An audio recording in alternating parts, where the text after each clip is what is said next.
দীঘা ঘোরার part 2 video. মায়াবাড়িতে চলে এসেছিলাম, তোমরা দেখেইছো। আর রাত্রে গল্প হয়েছিল যে আমি পাঙাশ মাছ আর ইলিশ মাছ ভালো খাই, আর তাছাড়া কিছু ভালো খাই না। তো সেই জন্য মামা সকালবেলা উঠে মামাদের পুকুরে মাছ ধরে নিয়েছে আর পাঙাশ মাছ ধরে নিয়েছে। আর আমি সামনে থেকে জীবনের ফার্স্ট টাইম পাঙাশ মাছ এত ভালো খাই, আর সেটা ফার্স্ট টাইম দেখছি। আমি আগে কোনো দিনও দেখিনি। আর সেটাই আমি ভাবছি যে এই মাছটা নাকি খেতে আমি এত ভালোবাসি। আর সামনে থেকে দেখে আমার একটু ঘেন্না ঘেন্না লাগছিল। যাই হোক, দেখো আমাকে কতটা কিউট লাগছে। আর এই জালগুলোকে তোমরা কি জাল বলো অবশ্যই জানাবে। হ্যাঁ, এটাকে আমরা খেওলা জাল বলি। আর মানে মাছ ধরা দেখে না ভীষণ ভালো লাগছিল। ছোটোবেলায় বাবা ধরতো, বাবা তো এখন পারে না। তো যাই হোক, এদিকে মামা মাছ ধরেছে, আবার আর মাছ নিয়ে এসেছে গ্রামে। তো সেটাও আমাকে দেখাচ্ছে যে ভাগ্নি এসে দেখো কী মাছ পছন্দ হয়। কিন্তু আমার সমুদ্রের মাছ একটাও দেখে পছন্দ হয়নি, কিন্তু দেখতে বেশ সুন্দর লাগছিল। একদম সাদা ফকফকা, মানে প্রত্যেকটা মাছ। তো বলছে কি এখানে খোকা ইলিশ আছে, তো খোকা ইলিশ নেই। আমি বলছি না, আমি খাবো না, পাঙাশ আছে, ডিম আছে, সব আছে, হয়ে যাবে এটাতে, যেটা আছে সেটাতেই। তো মামা বললো ঠিক আছে, কালকে খাওয়াবো। তো এইখানে জানি না কে স্নান করতে যাচ্ছিলো, আর আমি জ্যাকেট পরে কার প্যান্টটা যে ধরে আছি আমি নিজেই বলতে পারছি না। আর এইখানে তারপর তোমাদের দেখাচ্ছি দুষ্টু একটা, মানে 1.5-2 ঘন্টা ধরে এই সাইকেলের এটা ঘোরাচ্ছে, আর এত আওয়াজ হচ্ছে, ওকে আমি বারণ করছি, ও একদমই আমার কথা শুনছে না। আর দেখো ওর মানে কি পাগল, এটাকে মানে কি একটা খেলার আমি বুঝতে পারছি না, এটা ওটা ঢুকিয়ে দিচ্ছে আর ওইভাবেই করছে। আর এদিকে আমরা তারপরে স্নান করে রেডি হয়ে গেলাম এক জায়গায় ঘোরার জন্য, মানে দীঘার মতনই একটা জায়গা, কিন্তু এখন ওইখানে জল নেই, জানি না কোন জায়গা, সত্যি আমি চিনি না। মামা নিয়ে গেছিলো, সঙ্গে গিয়েছিল দুষ্টুটা। তো আর আমার সঙ্গে যেই দুষ্টু এসেছিলো সেই দুষ্টু, মানে দুটো দুষ্টু একসঙ্গে সাথে যাচ্ছে, মানে আজকে মামা ছেলে আর আমরা সবাই মিলে একসঙ্গে যাচ্ছি। আর এদিকে দেখো দুজনের কোলে দুজন বসে আছে, আর এদিকে কুরকুরে খাচ্ছে। তো বলতে বলতে অনেকটা রাস্তা চলে এলাম। তো যাই হোক, ভিডিওগুলো কেমন লাগছে অবশ্যই কমেন্ট করে জানাবে কিন্তু। আর এদিকে দশটা দেখো কুরকুরে খাচ্ছে, আর আমি খেতে পাচ্ছি না, কারণ আমি পুজো করব। আর জায়গাটা দেখো কত সুন্দর। আর এই বোট, এগুলো তো বোটই বলে, জানি না অত একটা, মানে যতটুকু জানি সবাই বোট বলে, তো আমি বোট বলছি। তো জায়গাটা বেশ সুন্দর লাগছিল। আর একটা কথা বলি, ফার্স্ট টাইম এই প্রথম এই জিনিস দেখার যে অনুভূতিটা, সেটা বোর্ডে বোঝানো যাবে না। যখন আমি বোর্ডে উঠছিলাম না, মানে একটা মনে হচ্ছে কি বোর্ডে উঠিনি, আমি জাহাজে উঠছি, মানে এরকম একটা ফিলিংস হচ্ছিল। আর দেখে এত ভালো লাগছিল না, মন ভরে যাচ্ছিল। মানে কি বলবো, মানে বলে বোঝাতে পারবো, প্রকাশ করতে পারবো না। ফার্স্ট টাইম, মানে যারা কোনো দিন দেখেনি এইসব জিনিস, তারা যদি কাছ থেকে দেখে তাদের অনুভূতিটাই আলাদা। তো যাই হোক, বলতে বলতে আমি নেমে গেলাম।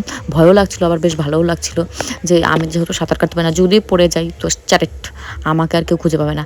আর বলতে বলতে নেমে গেলাম। তারপরে এদিকে হেঁটে হেঁটে যাচ্ছি মন্দিরগুলো দেখতে। আর এখানে জানো না অনেক মন্দির, আর একটা তার গাছগুলো দেখো, গাছগুলো দেখলে ভাই মন ভরে যাবে। মানে এত পাহাড়ি এলাকায় যেসব গাছ থাকে ওই সব গাছগুলো দেখে, মানে পাতাগুলো দেখে মানে মন ভরে যাচ্ছে, মনে হচ্ছে এই গাছগুলো আমাদের এখানে কেন থাকলো না, তাহলে খুব রিলস বানাতাম, খুব ভিডিও করতাম, সেই লাগছিল। দেখো তোমরাও দেখো, আমি একা কেন দেখবো, সেই জন্য তো তোমাদের দেখানোর জন্য ভিডিও করে রেখেছি জানো। আর একটা কথা বলি, এইখানে মানে এত মানে জঘন্য জিনিস একটা, মানে সবই ভালো লেগেছে, একটাই খারাপ জিনিস লেগেছে, সেইটা হচ্ছে মাছের গন্ধ এত খারাপ গন্ধ, মানে মাছ শুটকি যারা যেটা বলে। আর এদিকে দেখো, আমি তোমাদের পরে বলছি, এদিকে দেখো আমরা একটা মুসলিম ধর্মের জায়গায় চলে গেছি। এটাকে কি বলে আমি জানি না, সত্যি আমি জানি না, কোনোদিন যাইনি। তারপরে তার পাশে আর একটা ছিল শীতলা মন্দির। তো আমরা এই দুটো জায়গা দেখে তারপরে একটা সুন্দর জায়গায় গিয়েছিলাম, যেটা সমুদ্রের মতনই দেখতে। তো এখানে গিয়ে দেখলাম ঘোড়া।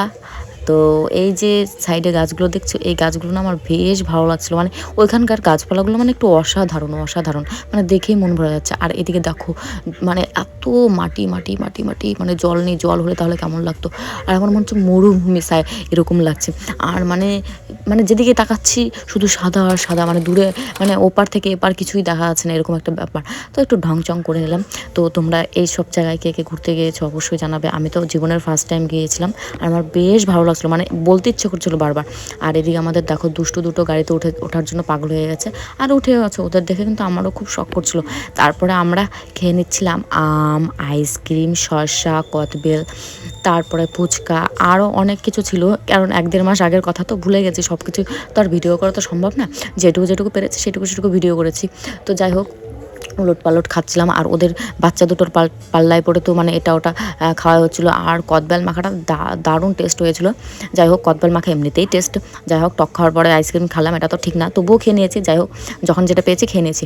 আর এইদিকে দেখো কত সুন্দর আমরা কাছ থেকে যাচ্ছি। আর এই দুটো দেখো, ওরা কী করবে না করবে বুঝতে পারছে না, মানে এত সুন্দর, দেখো দেখে মন ভরা যাচ্ছে না গাছগুলো? আমার তো ভীষণ ভালো লাগছে, জানি না তোমাদের কেমন লাগছে, কিন্তু কাছ থেকে মানে কি বলবো। আর এদিকে দেখো মাটি নিয়ে খেলা শুরু করে দিয়েছে, কারণ ওকে গাড়িতে নাকি আবার উঠাতে হবে, ওই ছোট্ট গাড়িটাতে। তো যাই হোক, ঘোরাটার হয়ে গেলো, আসতে ইচ্ছা করছিল না, তো বাড়ি তো আসতেই হবে তাই না। তো আবার ঘুরে টুরে আমরা আসছি, আর রাস্তাটাও দেখো এত সুন্দর। আর এই যে দেখো সেই হচ্ছে মাছ শুটকি, এর গন্ধে মানে কোথাও আর যাওয়া যাচ্ছে না, এত গন্ধ।